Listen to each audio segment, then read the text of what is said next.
कहानी के आगाज में एक खातून ऑर्न को दिखाया जाता है जो अपने शौहर के साथ पुलिस स्टेशन में बैठी होती है। उसके चेहरे पर परेशानी साफ नजर आ रही होती है। वो पुलिस अफसर को बताती है कि उसके साथ फोन पर एक बड़ा फ्रॉड हुआ है जिसमें उसके 5 लाख रुपए जाया हो गए हैं। पुलिस अफसर बेपरवाही से जवाब देता है, बीबी इस तरह के स्कीम तो आजकल रोज हो रहे हैं, आपके तो सिर्फ 5 लाख गए हैं, यहाँ लोगों के इससे कहीं ज्यादा पैसे डूब जाते हैं। ये सुनकर उसका शौहर जज्बाती हो जाता है और कहता है, ये पैसे हमने बड़ी मेहनत से कमाए थे। मगर पुलिस वाला कंधे अचकाकर कहता है, उन लोगों को पकड़ना बहुत मुश्किल है। मायूस होकर दोनों घर वापस आ जाते हैं। घर पहुंचकर ऑर्न अपने शौहर से कहती है कि वो इस बात का जिक्र अपनी बेटी के सामने न करे। इसका शौहर उसे तसल्ली देते हुए कहता है, फिक्र न करो, मैं हमारी बेटी की सेमेस्टर फीस का इंतजाम कर लूंगा। लेकिन ऑर्न इस वाकये के बाद शदीद ज़हनी दबाव का शिकार हो जाती है। वो रातों को ठीक से सो नहीं पाती और हर वक्त परेशान रहती है। 1 महीना गुजर जाता है और उसका शौहर उसे समझाते हुए कहता है, अब इस बात को भूल जाओ। अगले मंजर में एक रिहैब सेंटर दिखाया जाता है जहाँ वो लोग मौजूद होते हैं जो किसी न किसी स्कीम फ्रॉड का शिकार हो चुके होते हैं। वहाँ फाई अपना तारुफ करवाती है कि वो पेशे के लिहाज से एक फिजियोथेरापिस्ट है और उस फ्रॉड में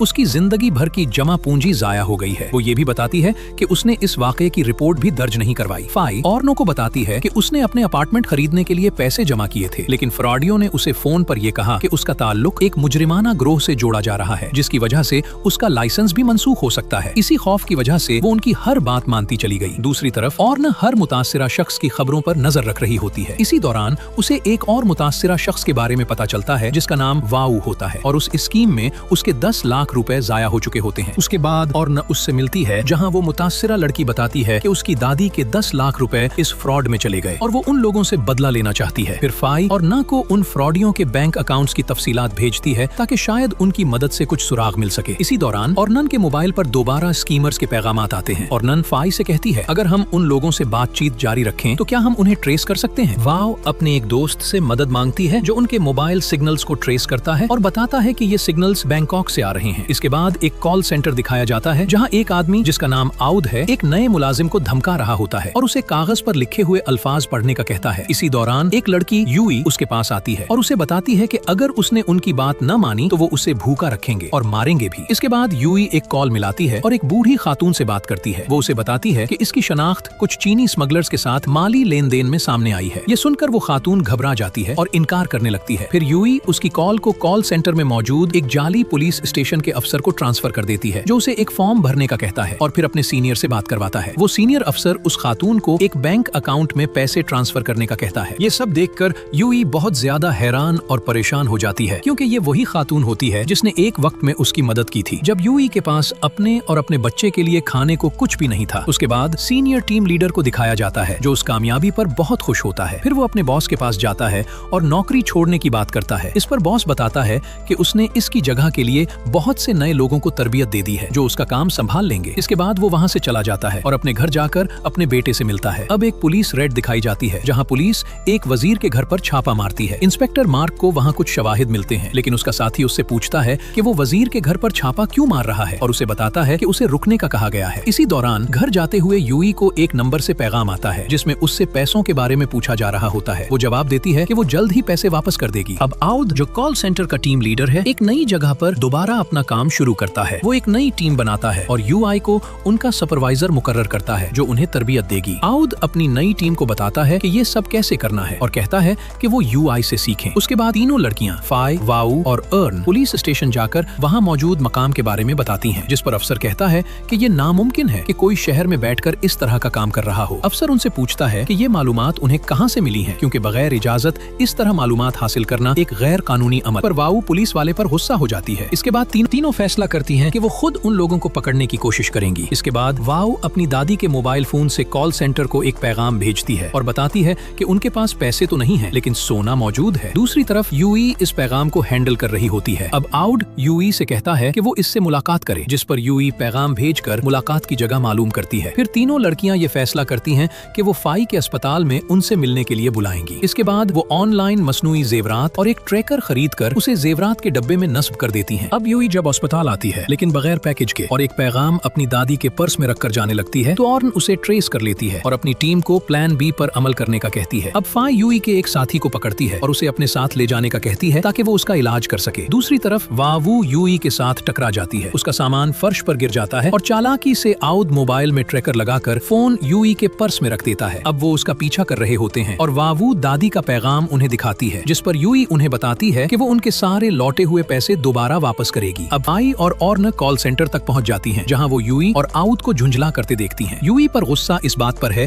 कि पैकेज नहीं आया, लेकिन यूई कहती है जब हम वहां पहुंचे ही नहीं तो मैं पैकेज कैसे लाती? मुझे लगता है कि कोई हमें फंसाने की कोशिश कर रहा है। उस पर आउद समझ जाता है कि शायद ये पुलिस का काम है। अब वो अपनी टीम को पुराने लोगों पर काम करने से मना करता है और नए लोगों को शिकार बनाने का कहता है। मैं जो अब तक इस सदमे ट्रॉमा से बाहर नहीं आई थी, एक फैसला करती है कि वो इसी इमारत में एक कमरा किराया पर लेगी। उस पर फाई और वावू हैरान रह जाती हैं क्योंकि उसका सिर्फ 5 लाख रुपए जाया हुए हैं। लेकिन उरन कहती है कि वो अब अपनी माजी की जिंदगी वाला सुकून दोबारा चाहती है, इसीलिए वो उनकी मदद कर रही है। अब वो कॉल सेंटर के ऊपर एक कमरा किराया पर ले लेती हैं और उनका दोस्त आउज उनके लिए ट्रांसमीटर लगाने और उनकी बातें रिकॉर्ड करने का काम करता है। उन्हें ये मालूम होता है कि आउद और यूई ही इस कॉल सेंटर को लीड कर रहे हैं और उनके दफ्तर के औकात सुबह 8 बजे से शाम 6 बजे तक हैं। फिर वो तमाम मुलाजिमीन की मालूमात इकट्ठा करते हैं, जिससे उन्हें पता चलता है कि उनका एक मुलाजिम मेक IT का बंदा जो हर वक्त कॉल की ट्रैकिंग पर नजर रखता है। बाकी लोग नए मुलाजिमीन की निगरानी करते हैं। किसी को भी बाहर जाने की इजाजत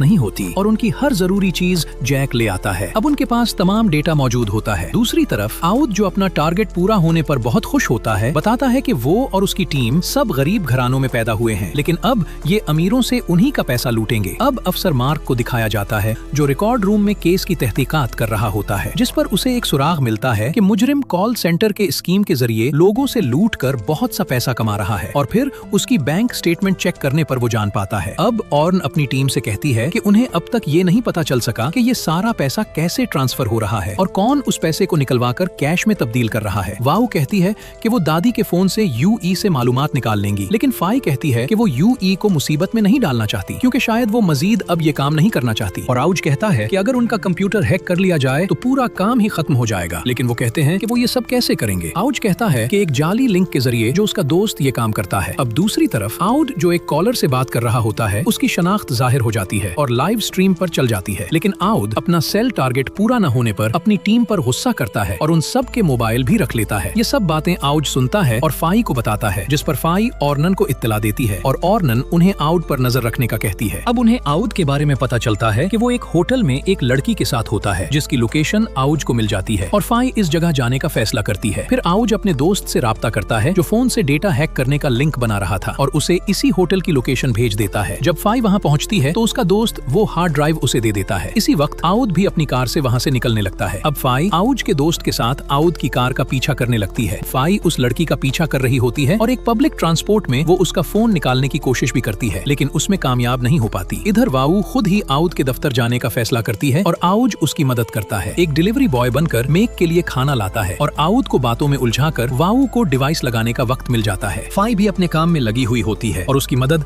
आउज का दोस्त कर रहा हो। उस लड़की एनी को परेशान करता है, जिस पर वो उससे लड़ने लगती है। फाई इसी मौके का फायदा उठाकर उसका फोन चुराकर डेटा डिवाइस में कॉपी कर लेती है और फिर जब वो लड़की ओज के दोस्त को पुलिस के हवाले करने लगती है तो फाई उसका फोन वापस दे देती है, ये कहकर कि वो ट्रेन में ही रह गया था। इधर एनी जब अपने मोटल पहुंचती है तो उसका बॉस पहले से ही वहां मौजूद होता है। अब वो ऑड को मैसेज करती है कि पैसा ट्रांसफर न करे क्योंकि उसे लगता है कि ऑड की टीम में कोई है जो उसके खिलाफ काम कर रहा है। ऑड मैसेज पढ़कर फौरन अपने दफ्तर की तरफ जाता है। इधर ओज जो डिलीवरी मैन बनकर आया होता है, ऑलसी डिलीवरी मैन के आने पर गलत एड्रेस पर खाना डिलीवर करने का बहाना बनाकर वहां से निकल जाता है, लेकिन वाव वहां पर फंस जाती है। लेकिन इधर वाव भी वहां से निकलने में कामयाब हो जाती है। अब लगती है, लेकिन फाई उसे हौसला देती है। लेकिन ऑन अब ये सब कुछ खत्म करना चाहती है, जिस पर फाई उस पर गुस्सा होती है और कहती है कि तुम्हारे तो सिर्फ 5 लाख गए हैं और हमारे तुमसे ज्यादा। लेकिन ऑन यहाँ पर जाहिर करती है कि उसके 50 लाख गए हैं, जो उसने सब झूठ बोला था। फिर वो वहाँ से निकल जाती है। अब वाव जो अपने कमरे तक पहुँच नहीं पाई थी और फ्लोर से नीचे गिरकर बहुत बुरी थी, वापस कमरे में न आने पर वो मैसेज देखकर अपसेट हो जाती है, जहाँ पर अब उसकी टीम कोई काम नहीं करना चाहती। इधर ऑर्न भी अपने शौहर को सब बता देती है